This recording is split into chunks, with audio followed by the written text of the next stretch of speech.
Formation of an equation and its solution. For class 8, exercise 19, question number 11. Serial number 605. আমার বাবার বর্তমান বয়স আমার বয়সের 7 গুণ। 10 বছর পরে বাবার বয়স আমার বয়সের 3 গুণ হবে। আমার ও বাবার বর্তমান বয়স কত? তাহলে অ্যান্সার লেখো। মনে করি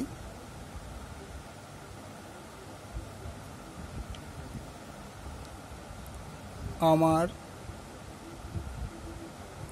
বয়স ইকুয়াল টু x বছর। ঠিক আছে, আমার বয়স, তাহলে বাবার বয়স কত হবে? সুতরাং বাবার বয়স কত বলে 7 গুণ। সুতরাং বাবার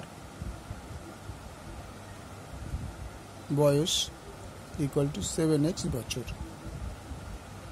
ঠিক আছে, এবার বলছে 10 বছর পরে আমার বাবার বয়সের 10 বছর পরে বাবার বয়স আমার বয়সের 3 গুণ হবে। তাহলে 10 বছর পরে বাবার বয়স ইকুয়াল টু 7x প্লাস 10 বছর। 10 বছর পর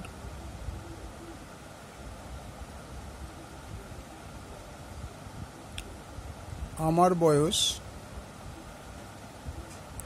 x প্লাস 10 বছর।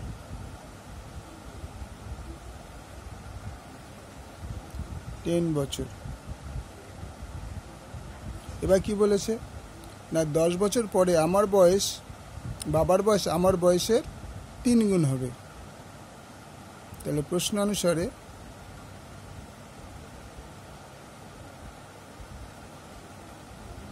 সারি কি হচ্ছে না, বাবার বয়স 7x plus 10 equal to 3 into x plus 10, মানে বাবার বয়সটা আমার বয়সের 3 গুণ। তাহলে আমার বয়স x প্লাস 10 হয়েছে 10 বছর পরে, তা থেকে 3 দিয়ে গুণ করলাম। তাহলে এইটা হলো তোমার ইকুয়েশন, মানে সমীকরণ। এটা কি হলো? ইকুয়েশন। বাংলায় বলা হয় সমীকরণ। তোমরা এটা লিখতে পারো, নাও লিখো, তোমাদের বোঝানোর জন্য আমি এটা করলাম। এবারে যে সলিউশন মানে সমাধান,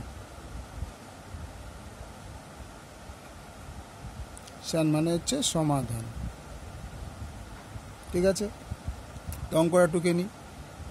7x প্লাস 10 ইকুয়াল টু 3 দিয়ে গুণ করলে 3x প্লাস 30, और 7x এটাকে পাশে নিয়ে আসি মাইনাস 3x ইকুয়াল টু 30, 10টাকে পাশে নিয়ে যাই মাইনাস 10, और 4x इज इक्वल टू 20, और x is equal to 20/4, 4×5 20 equal to 5। তো এক্স বদলে আমি কী দিয়েছিলাম? আমার বয়স ছিল এক্স, তার মানে সুতরাং আমার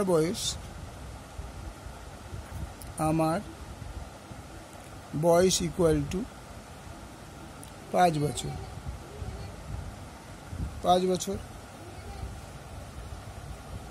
বাবার বয়স কত হবে? বাবার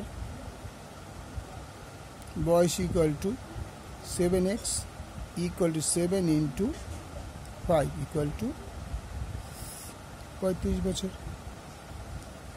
ওকে, ভালো লাগলে শেয়ার করো, কমেন্টস করো, সাবস্ক্রাইব করো। ওকে, থ্যাংক ইউ।